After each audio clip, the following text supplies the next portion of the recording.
I was interested in what you were saying about music being inherent or learnt earlier, minor keys, whether that was something you learnt that as being sad, or whether that was cultural, or I was just wondering if you could talk more about that, because it sounds very interesting.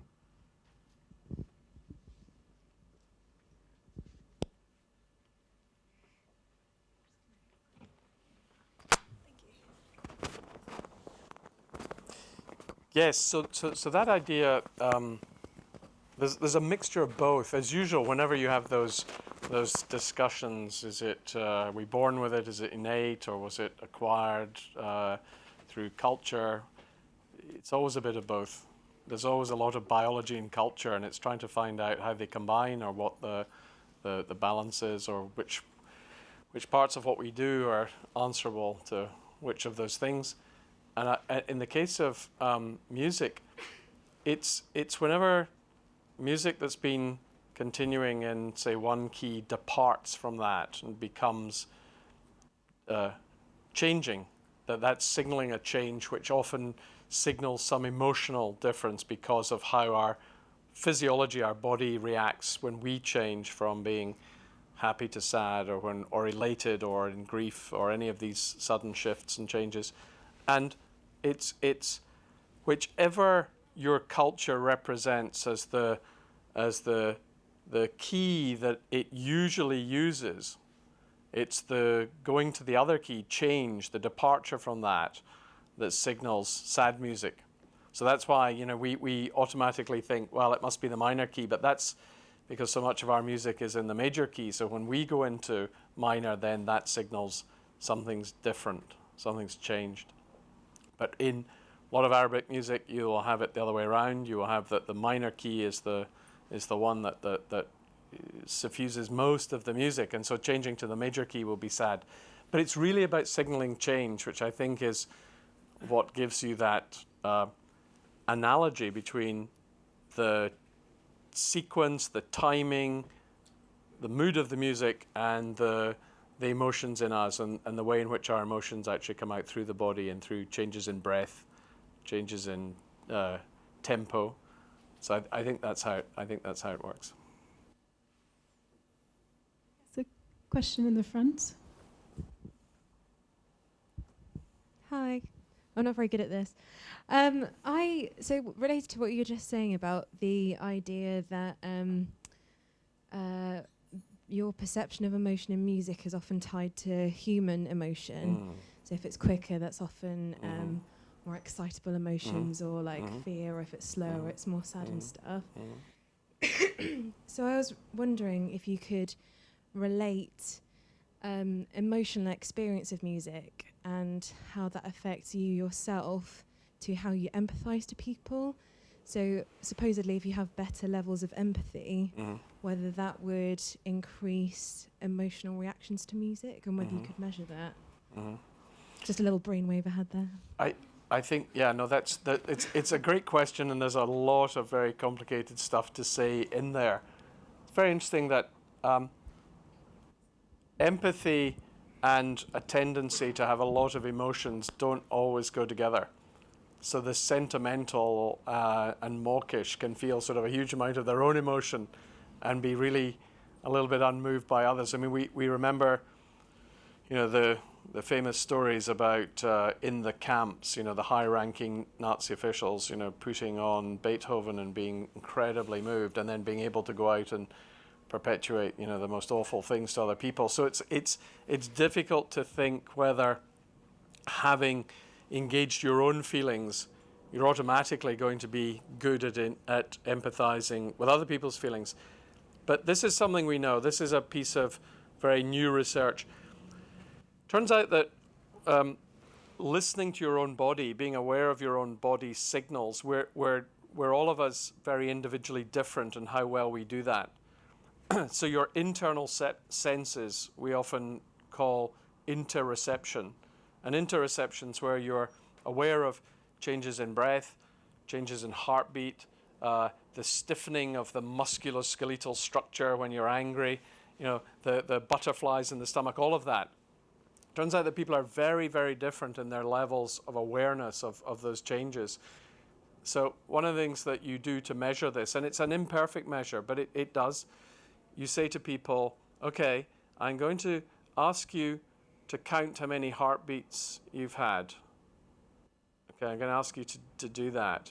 So let's try. So I'm just going to give you 30 seconds because a minute's a long time. So you're not to touch your heart or your wrist.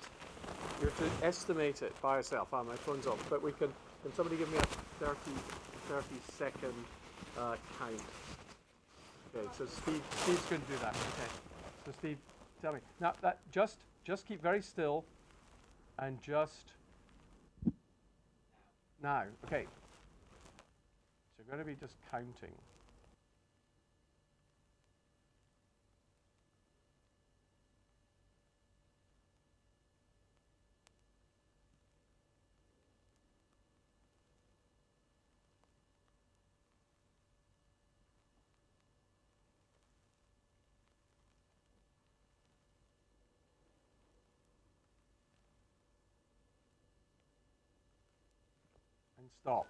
And stop.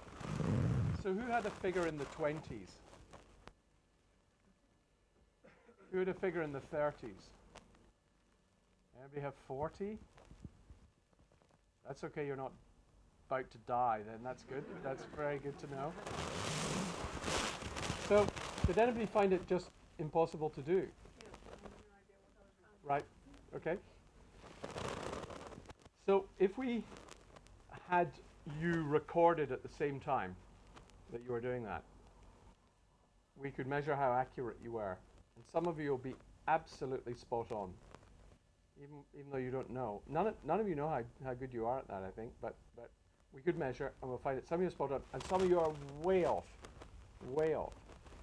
And it turns out that the people who are way off and are not good at reading their own bodily signals, it turns out that they are much slower, much less accurate at reading emotions in other people. So it might be that the better you are tuned to the signals from your own body, the more empathetic you are with other people. Now that's a very interesting finding because it suggests that we may be able to improve people's level of empathy, because if we gave them feedback measures, now with all the quantified self you can do, you can wear your Apple Watch, you can be getting all your signals. If you were taught to do that better, you can get better at it. It might be that it increases.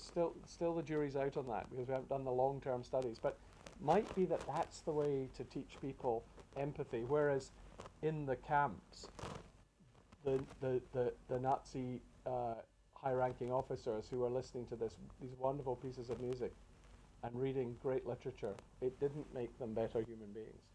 So it might actually come down to something really quite elementary, but something we couldn't have known until recent science and neuroscience has helped us examine some of that. Yeah, we have time for one more question. I see one hand in the middle. Very interesting question. I just want to know where the first 3 films were shot. Yeah. The first 3 films. Oh. Where they were where they were from. Where they were shot? Yeah.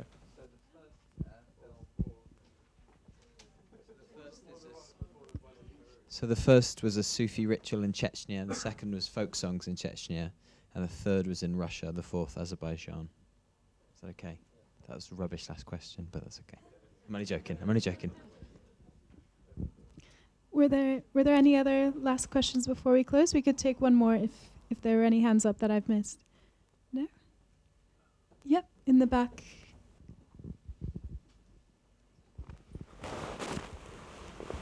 Thanks. So just relating back to what you said about listening to your heartbeat, I mean, would there be then a case for arguing for a particular kind of music to be listened in particular circumstances? So, I mean, I came late, so the last film was a very private listening, so it didn't have a social context. Whereas before the other film, the Mongolian one, that had more of a social context. So is training and listening something that would tie in with training with to empathy?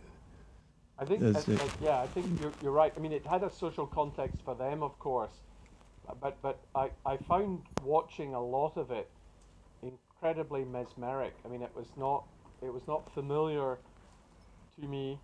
Some of it a little bit more than others, but wasn't familiar. But amazingly, it sort of gets under the radar of all the ways you usually have of classifying and categorizing and thinking what the music might mean, or music you've already heard does mean for you. It wasn't there, but it was somehow quite involving, and it seemed to involve with the body. And I think the way in which music is imitating the body means that, yes, listening to music that suits you and your current state is probably a synchronization. Very interesting results from a neurologist in Stanford, Joseph Parvizi, who's working with a musicologist, Chris Chafe, and he's taken patients with epilepsy that he studies, and you're getting recordings from the brain musified into two hemispheres. So how you do that is you take the EEG signal. Imagine a single voice, and now oscillate it, and then a different voice for the other hemisphere. Chris Chafe then musified these sounds of the brain, and Joseph then does something very strange. He plays you. He said he just plays you sounds of brains and says, "Is this a normal brain?" And this, and people are 90% correct with no training in EEG. They said, that's normal, that's not, that is, that's not. And what they also say is, when they're listening to, as it were, the brain going bad, they say it's uncomfortable. Why? It must be that they're using their own brain's rhythms to resonate with that. And I think that gives us a deep clue about what music is and about how it satisfies us. So I think that's right. The more you coordinate to music, the more you are learning about something in yourself. So maybe we can train ourselves on that. Well, I think that's a great note to close on. Thank you so much, Barry, for being here tonight. And thank you, Lotje and Steve, for bringing A World Without Words to Frontline. If anybody wants to find out about other events you're putting on in the future, where would be the place for them to look? aworldwithoutwords.com. Nice and memorable. Thank you. Thank you, everyone, for coming.